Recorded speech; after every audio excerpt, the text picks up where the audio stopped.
Welcome to the Financial Freedom Mastermind Group podcast. Here we're all about breaking free from the 40 to 50-year work grind and accelerating our journey towards financial freedom. Join us every Wednesday at 7 p.m. Eastern as we explore different types of investments that can fast-track your path to financial independence. We serve as a hub for connecting with fellow members during our sessions so you can share successes, ask questions, and keep the momentum going. Good evening, everyone. This is Niyi, host of the Acabo Home Financial Freedom Mastermind Group, and I'm excited to be joining you here on this Wednesday, August 14th. And we are just on and rolling through the year, and it's been going by very quickly. And so today we're actually going to be having an open session.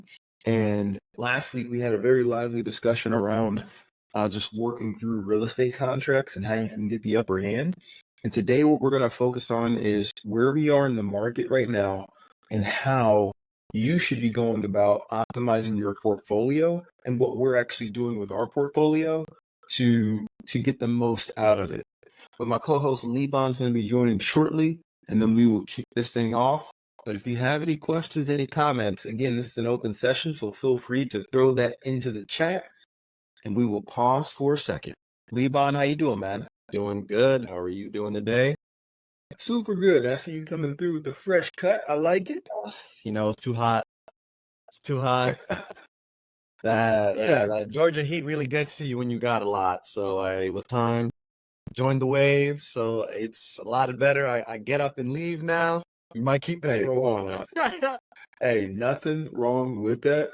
And to that point, all it took was that rain to stop, the 15 days in a row that it rained, and for that heat to come back for a change. I ain't gonna cut mine off. Join the wave, man. Join the wave, man. Come on now. And Justin, you got a bit of an echo. But Justin, how you doing, man? It's been a minute.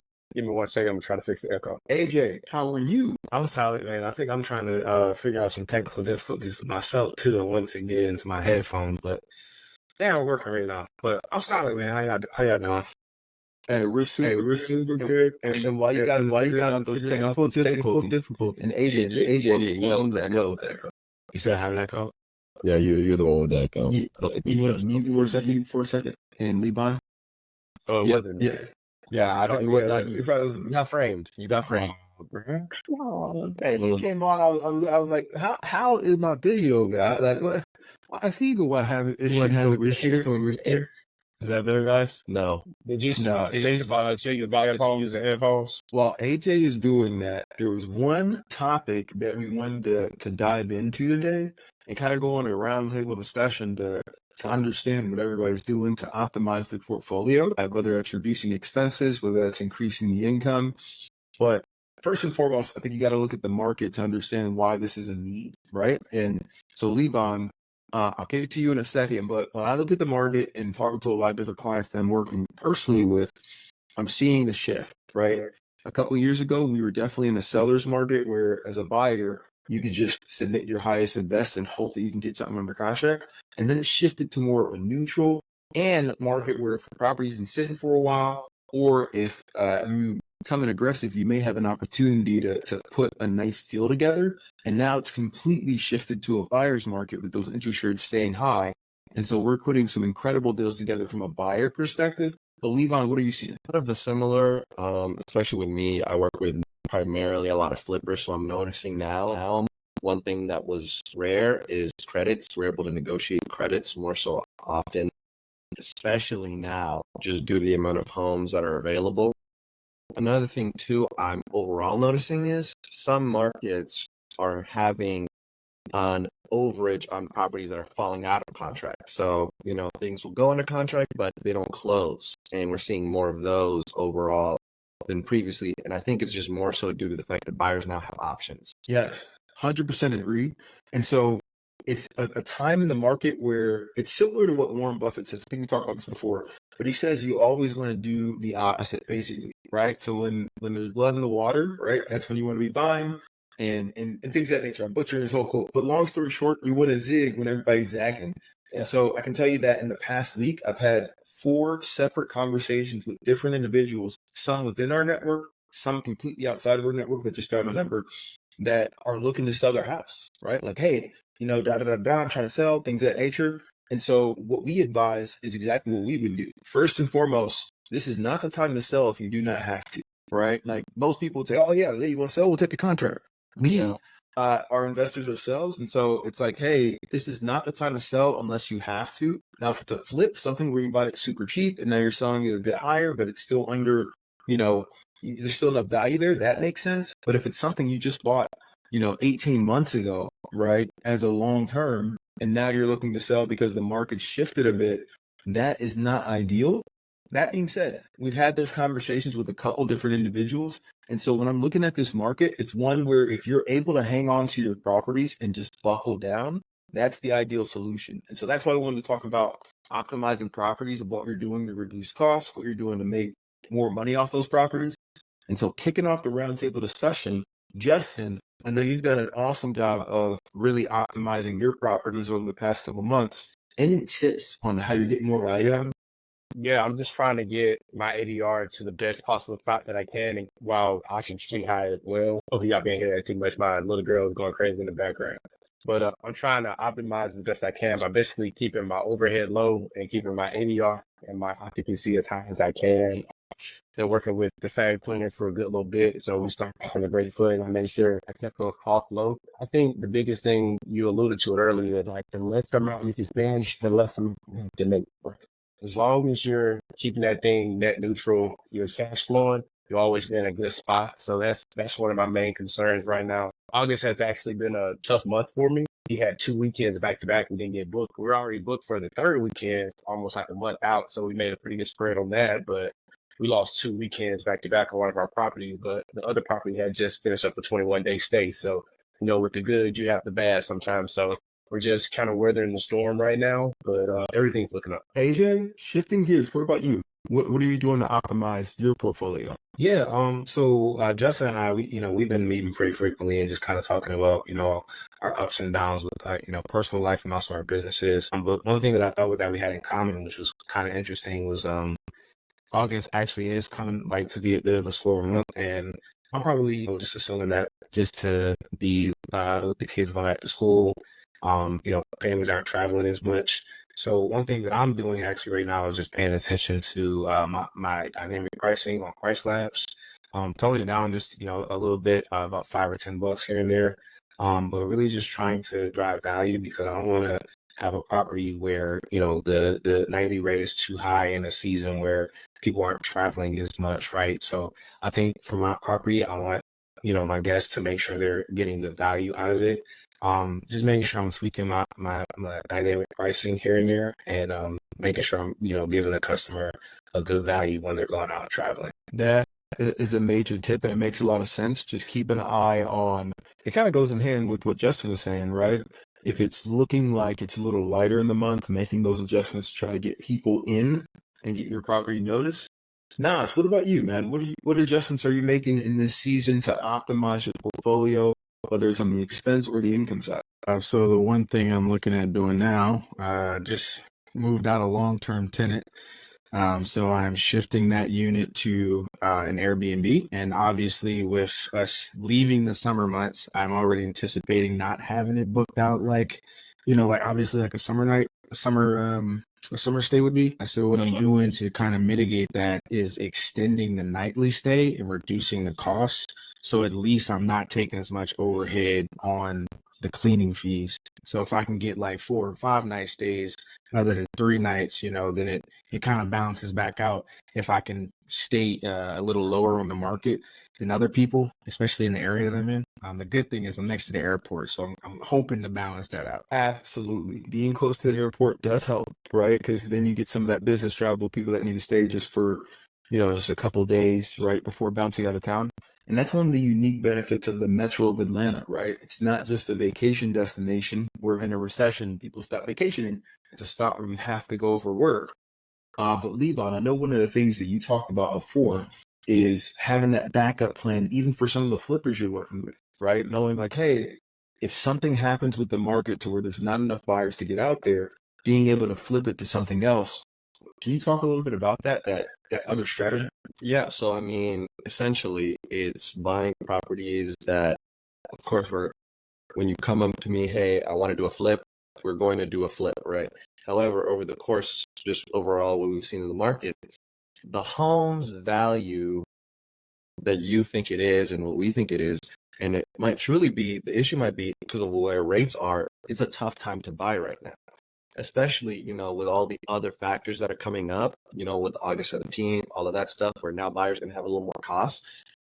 Until, if you're in a position where you have a home that's priced correctly, but you're in a market where it takes a long time to sell, that can affect your ability to hold. So one of the things we look at is other strategies. Hey, if I Airbnb'd it, if I pad splitted it, those two primarily are where we look at, because we don't want a situation where we have a long-term tenant in place, and in the event that market's doing well, let's go ahead and put it on the back on market, we have to wait an extremely long time. So it's just kind of preparing for the worst cases. That way, when those things happen, you're not in a state of panic, you're in a state of preparedness because you were aware of what was going to happen and you planned for this outcome already. Additionally, too, in real estate, you make all your money on the buy. So even when we are pricing it on the sell side, I typically don't like to be top of the market, because when you're top of the market, you have to justify why you're top of the market. And in the market that we're in right now, it's very hard to be a premium product, specifically with just the amount of buyers that are available who will say, yeah, I'm not going to go for the 350, I'll go for the 300 that I can do a little bit of work to, right? Especially if it's a long-term buyer. Let me make sure I understood you correctly. So you're advising some of your flippers to kind of just hold that property as an Airbnb or STR. I just want to make sure I heard you right. No. We're not advising. We're saying, hey, we're going to plan to go on market. But with the way the market is kind of in the last couple of months been unpredictable, specifically with the days on market piece, we don't want a situation where we're on market. It's been 3 months. We haven't even got an offer and we can't pivot into something else to wait for a quote unquote better time. Right. So it's just kind of building out that preparedness. And I think it's a good thing to do too, because it helps you practice good fundamentals on buying right the first time. And to that point, piggybacking off of that, I can give a lot of example of just having a backup plan, right? So I think a lot of people on here know that I was selling my previous house and actually in my new house. And so we were under contract for about 2 months and we just kept extending, and you never know what's going to happen through a deal. But we made it all the way to the closing table. And the last piece that was needed was for the driveway to get redone to allow essentially a car from Fast and the Furious, right? Super low to the ground, 4 inches off the ground, to park in a steep driveway. We redid the driveway twice, and it was just like any other car could fit in there. Trucks, cars, Tesla, all that stuff. But it's not going to fit, a Porsche, essentially, right? You can't even go over a speed bump with that. And so the guys cut it all the way down, and it got stuck at that last bit. And so unfortunately, the deal didn't go through. On the last 2 weeks of that, and it was getting down to that, I said, you know what? Just in case, let me list this as a rental as well to see what we can garner, because it is a single with an in-law suite. So I listed it separately, as well as gave you options to rent the whole thing out together. And long story short, we were able to rent it out for $1,000 more than the mortgage, right? And I just handed over the keys actually today. So that's going to give us another year so that we can reevaluate and be able to sell this thing for more anyway. We were giving a major deal to this individual to the tune of about $60K off of the appraised value. And so with interest rates coming down, now a lease in place to where we don't got to worry about this thing. The extra $1,000 is going to be for any maintenance concerns over the year. Keep that property solid, and then be able to come back to the market potentially higher if interest rates are lower, if the market settles down next year. That's what we're talking about. Going into it, eyes wide open, having a backup plan. We're actively doing this ourselves, and so we're trying to help our clients. And that's one way to optimize, right? Another way to optimize that I've been looking into across the portfolio and highly recommend, and we've actually started to build partnerships with other lenders that specialize in this. I was talking to a lender that can get you down to as low as about a 6% without points on refinances. And so I'm actively connecting with our network to let them know. But that's a piece. If your interest rate is, 7+% over the last 2 years of buying real estate, refinance is something that you definitely want to look at, especially as these interest rates start coming down, because that could be the difference between, a couple hundred extra dollars in your pocket covered from that standpoint. Any thoughts on that? Yeah, I like that strategy. I think you're at an advantage too. You have a unique situation because, you didn't sell the home, but you're renting it out. And I don't know if they would be interested, the tenants, but at some point, after renting, they could be potentially interested in just buying the property from you. 100% agree. Actually, they got so much interest. It was like, okay, this is actually kind of cool. One of the individuals that applied, they just applied late, and these guys got approved. And were like, hey, we got a check right now. So I was like, all right, you guys got it. Wanted to do a rent to own situation, which is kind of cool. My partner out in Louisville does that all day. Like she has a couple of those running at all times.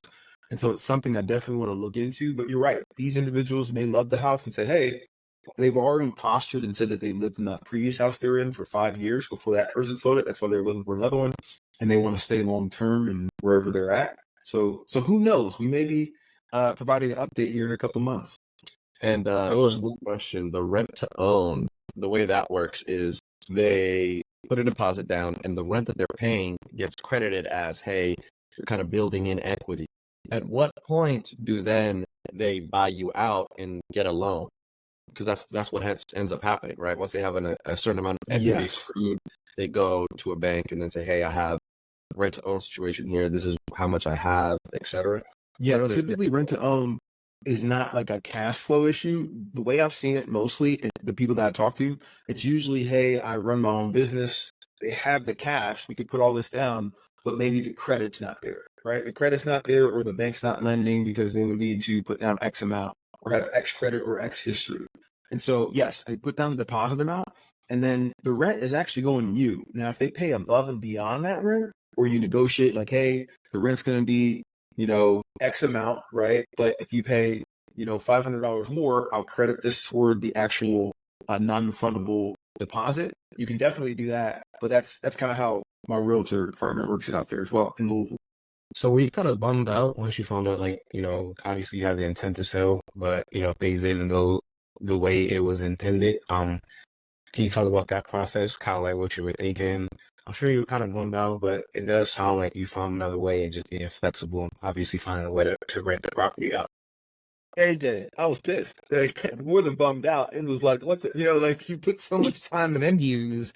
That's not sugarcoated. This is me coming back after everything's like smoothed out, right? But you notice what I'm talking about this last this real estate game is, I think you know this, right? There's a lot of up and down. I appreciate these calls because we can talk about this stuff and it's kind of funny when you're in a group. It's like, all right, it's not that bad, right? But yeah, I mean, I already had plans for those funds to go here, and different investments that we're doing and to shore up different pieces as we head into a potential recession. And so I had to scramble a bit and move some other things around and kind of cancel some stuff, which I didn't like. But long story short, the main thing is when I look at this is a buyer's market. You want to stay in the game with as many properties as you can with what we have coming down the pike. Because when you look at the overall landscape of real estate, it's usually up and to the right. When you look at the Metro of Atlanta, it's definitely up and to the right over the next 5 to 10 years. And so, yes, I was pissed initially, but we figured it out and we started putting backup plans in just before the end to make sure, like, hey, if this thing blows up at the end, we're going to be okay. And it ended up working. Those pivots are crucial. And keeping a positive mindset while you're going through it. It's honestly the best thing you can do in those situations. And then there's, additional tax benefits from holding the property longer now. And as the market's about to open up, it puts you in a better position. So then hopefully the market shifts to be a seller's market. There's definitely added benefits. And just keeping that mindset, what do you worry about it? I have a quick question. And this is something I found from speaking with an older investor, and he owned a bunch of properties, and it was kind of interesting to talk to him because he has the complete opposite mindset of us, because we're kind of all growth mindset. Hey, we're trying to acquire more. He had, something along the lines of like 50 properties, right? And he told me of the 50, 60% of the properties he has are like Section 8. And he knows like, hey, I might not be able to demand top of the market, but he's saying, and he said this to me, he's like, when you're buying, keep a percentage of your portfolio Section 8 or, that or lower the market, because in that position, he just cares about maintaining and protecting. And with that Section 8 specifically, the strategy he utilized, because it's government backed, he knows every month he's going to get his check. So he's saying, hey, as long as I have this minimum, which is what that 60% brings in, now that 40% can be my Airbnbs, my pad splits, all that other stuff.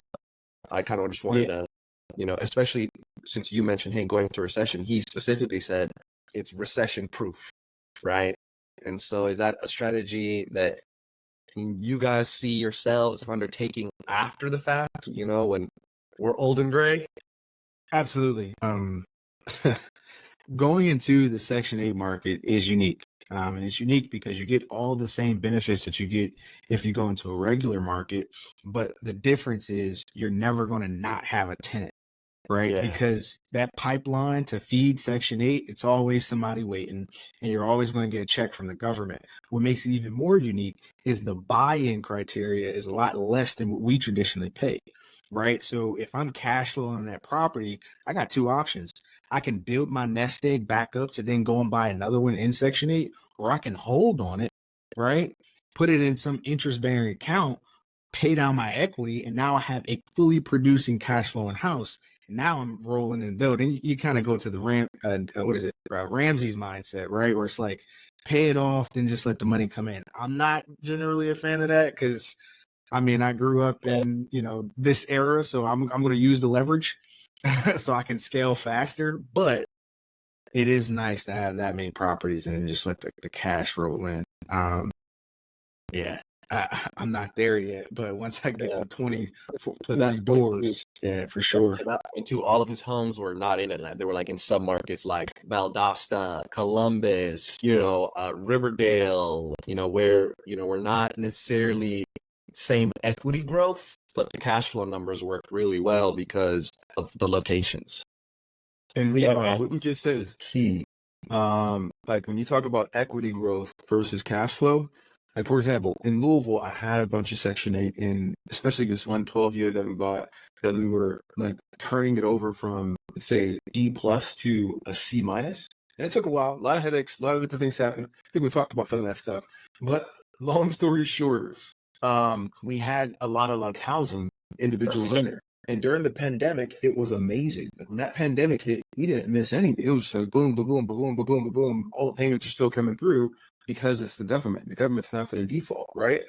That being said, and you look at the values and how those increased, that's the trade-off. And to Nas's point, if you're looking to like, hey, I just want to have a paid off portfolio and just have cash flow coming in, that's amazing. But if you're taking a look at the whole scope of things, like, okay, back in the day, you could buy a house in Atlanta for $100K. Now, you'd be happy to have land, you know what I mean, for $100K. When you look at that and think 30 years from now, which is going to be more valuable, the cash flow or the equity? I would argue the equity, but Justin, I think I cut you off. Man, I'm going way back. I just want to know what happened with the graduate situation. You just had to eat the cost of changing its life. That is it. We ate the cost. The cost of changing it twice was roughly $9,500, which it hurts, right? So the first time was $5,000. The second time coming back was $4,500. It looks beautiful. Literally, any car can get in there now, except Fast and the Furious, 4 inches off the ground, sports car, right? That's what you get to get in. Did you go with the same company to redo it the second time? Because could they not assure you? Did they not know how much clearance the Porsche has and know what kind of slope they put on the driveway to figure it out? Because it's a method. They did, right? It's too tight to actually. They cut it down as low as they can go. Like the second time, they were like, all right, we're cutting this thing down as low as we can go, redoing this whole pipe and drainage. Like it was a lot going on. And it got all the way down to the bottom, but there was still a portion that would not let it just make that clearance. And honestly, if he got in, I don't know how he would get out, right? You got to get in, and then you got to get out. And so, yeah, we weren't able to make it happen, unfortunately, unless you take the whole garage apart. Not good. And so yeah. Sounds like a Larry Jewell issue. He could have very well just went and got this little truck. Yeah. We're at a position where we're buying a $600,000 home. We got to have a garage somewhere, Yeah. And no, this was the person who's going to buy the houses. Tenant to farm. Then if they're good. Their cars are fine. This was it was actually a Mercedes AMG. So if you know that car, super low to the ground. Okay, so that was kind of like a deal breaker for them. Like they had to have that driveway set up so they can get that car in. It's okay. Because the person travels a lot for work, and their previous house, they weren't able to have a garage. So, like with this, they were like, "Hey, we'll pay the price because we want a garage, and we need to be able to park in it." And that was the piece. And we waited through all the stuff, right? Made sure we get through due diligence, negotiate that piece. Appraisal came in high, all that stuff. But it was pretty similar. No street is pretty wild. No, there's street parking. There's definitely street parking. And you park anywhere, but it's just getting into the garage and out at the bottom. Like you can park any car, just not one where you can barely go over steam up. Yeah, nobody's going for parking an AMG on the street. It's just, This is Atlanta, you know. yeah. It's some that thing and call it good. Come on, now. Put some big coyote, man. That would have been 10 grand right now. I said, let me get you 10 grand. You don't have to do anything to the front, boy. I'll feel as lower as car as here. Yeah, it's super low. It's super low. Yeah. Hey, Spent a couple hours trying to figure out. He had meant to be like, "Hey, man, if you turn this thing all the way inside, here we get it in." But we talked about two pieces, right? So we talked about a little bit of optimization. I talked about refinancing. Another piece that I've been looking into is insurance, right? So if this is something that you haven't changed for, say, 2 years or more, so you've gone 2 cycles for the insurance, I would highly recommend connecting with an insurance broker, and we can connect you with one that we use to get that redone. I've been able to save significant over the years. I can tell you the first time I did this, and now I have a reminder every year to like, hey, send all my properties to the insurance broker to see what you can do. But the first time I did this many years ago, I had just been acquiring properties, right? And each property I got, I would just go call, my car insurance or call somebody and say, okay, I need to get the best insurance for this property. And then I look up and it's like, you got like 5 or 6 properties. And then I finally talked to an insurance broker. I was like, hey, what can you do with this? They ended up taking me from paying, I want to say like $7 grand a year in insurance to like $4 grand by making it a portfolio insurance covering all the properties, and actually got a check in the mail for the remainder. And so this is one that can lead to major savings, especially if you're, on the acquiring mode. And then also making sure that your previous home, if you move that one and turn it into a rental, that's one of the things I actually just sent to my insurance broker was the previous home. Like, hey, put this for landlord insurance because it's typically a little bit lower than homeowners insurance. Absolutely. I don't have anything to add to that because, like, yeah, absolutely. Yeah, I need to get that changed over myself. I recently just. Oh, go ahead. Right. I was gonna say I recently just switched over to a landlord's policy, and I think my biggest fear in like not really getting on it was just the thought that it would always be more expensive than the homeowner's policy. But I actually reached out on that quote, and I got a much better rate than I did on the homeowner's policy. So when that happened, I was like, sign me up, done deal. I even do the cars on there, so we got a bundle package deal. This is something I do every 6 months. I set up a reminder to basically shop for insurances, and I pretty much just, put your car info in there. They already have all your info anyway. It doesn't matter. But just go out and shop. Look to see if you can get a better rate. In this situation, I was really glad I was able to. I actually switched from Liberty Mutual to Allstate. And then, like I said, getting that landlord's policy was huge because I actually moved out of my 3-bed, 2-bath, single-family home a little over a year now. And the entire time, like it's my Airbnb now, but the entire time in the back of my head, I just had this nagging thing like, oh my God, I have a homeowner's policy on a rental property. And it was just killing me because, especially with the crazy weather that we get in Atlanta, the biggest thing that was on the top of my mind, I like to think like worst case and then prepare for it. So I'm just thinking like a tree is just gonna fall on it, and I'm just like, screw.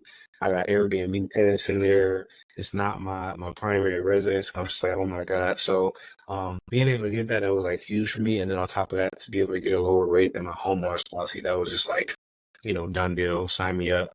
Definitely makes me feel better about my situation. And just have like that peace of mind, like moving forward. Hey, then send your contact along too.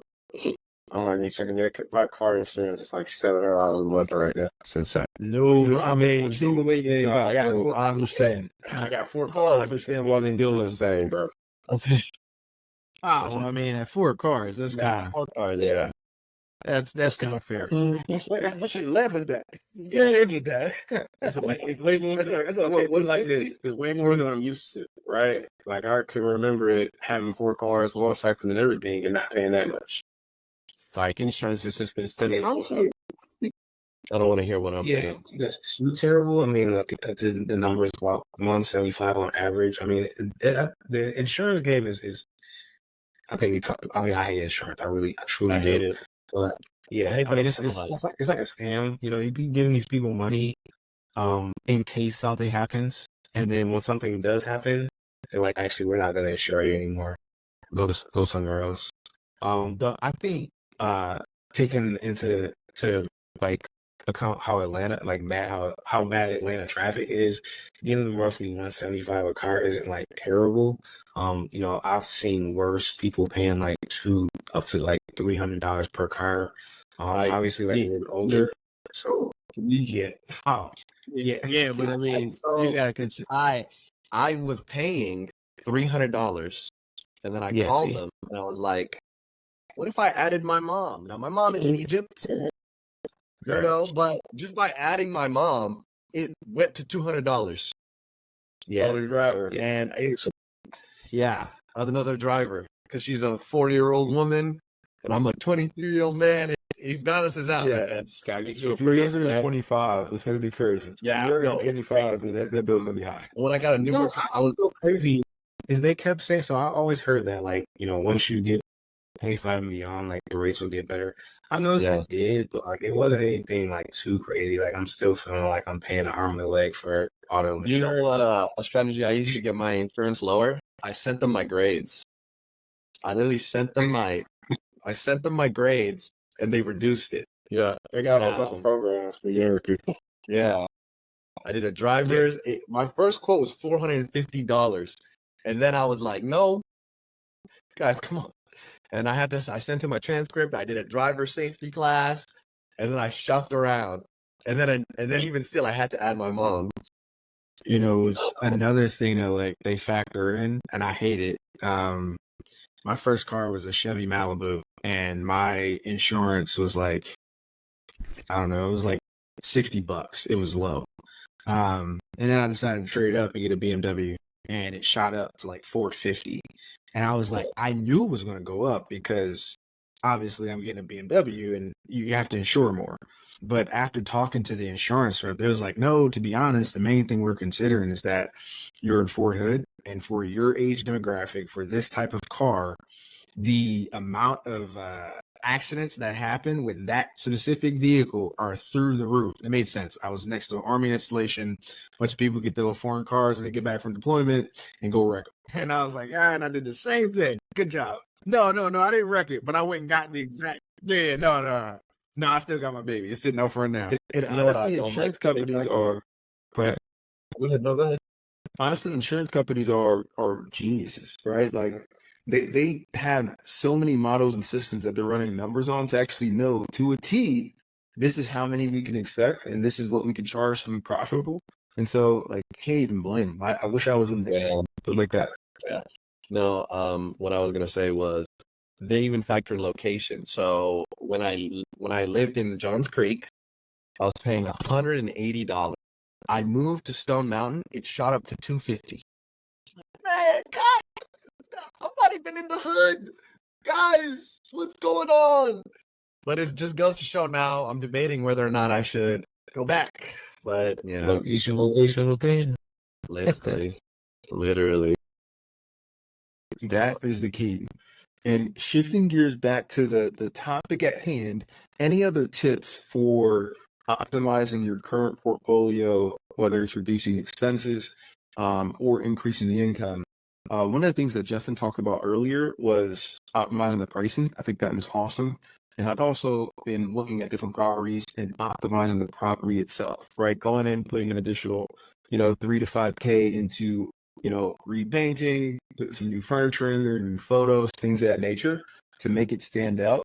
And then this latest B&B that we're getting ready to launch, it's going to be a much bigger place, and we've put a heck of a lot into it to make it a more luxury B&B, because what we've seen across the portfolio is that when times get tough, right, and you have like a B&B that's similar to others, that's when people start repeating the price. But if yours is huge, 5 bedrooms, etc., and you put some luxury amenities in there, it's usually going to be able to stick, and it's something that large groups can rent out. But what do you guys got for optimizing? Man, you just hit the nail on the head. And honestly, I'm in that same process and I'm upset about it. Because I can't even, I mean, I'm doing it, right? I have to make the inside aesthetically pleasing. But in addition to doing the inside, I got to start with the outside. And what bothers me is the outside. For the deck area, I can advertise that, but I got to repave the entire drive. One, because it has the cracks and it's a little unsettled. So like I have to do that to create, a good drive-in for my guests. But that comes at a cost, right? So now I'm about to spend, well over 9K on doing exterior. And then I still got to go on the inside and spend well above that as well. So this budget is turning into a pretty interesting task. But in considering all that, I should be postured to make it back. Obviously, it's not going to be fun in the first couple months. But like you said, you're still putting money into an asset.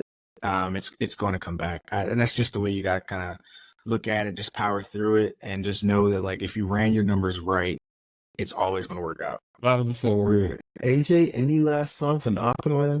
I think you guys did right on the nail right on the head, right on the head. Hitting some important topics. Like I said, I'll go back to just making sure you stay on top of pricing. Even with the dynamic pricing, set it up. I use Price Labs. It's meant to be there to be in place, and so you don't have to constantly make updates. But you gotta remember, short-term rental hosting and Airbnb and Virgo and things like that. It's still an active game. So every now and then, I like to just go in there, looking at occupancy.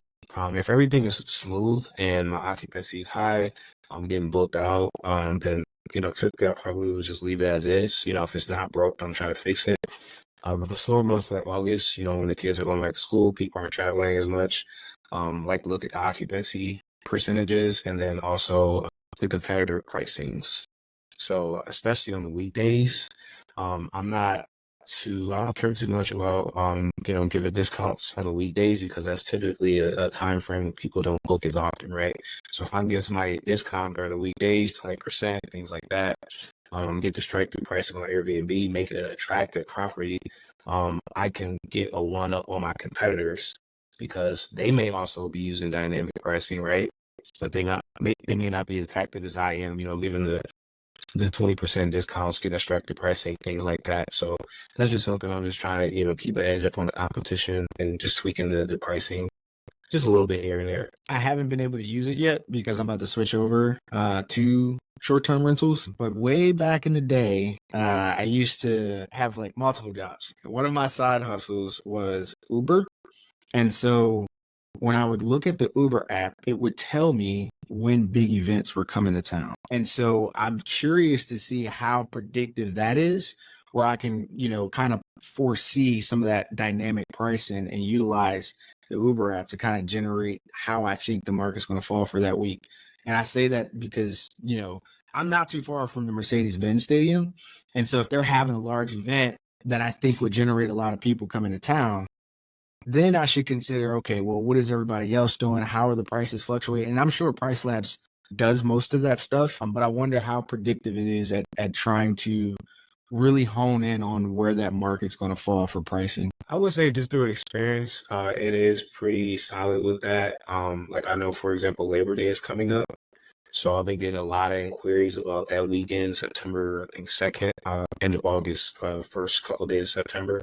And then if I go and check on the pricing at Price Lab, you can tell it's noticeably a bit higher than what, would typically fall for my property. So I would say it's really good at that, especially in Atlanta. I think with all the different college bowl games in the fall season and the winter season, I noticed you get a pretty significant uptick in the pricing, and Price Labs will, for the most part, take care of that. Now, if you feel like you can get a little bit more on top, then you can kind of tweak it a bit. But I will say, from my experience, Price Labs is pretty solid with that.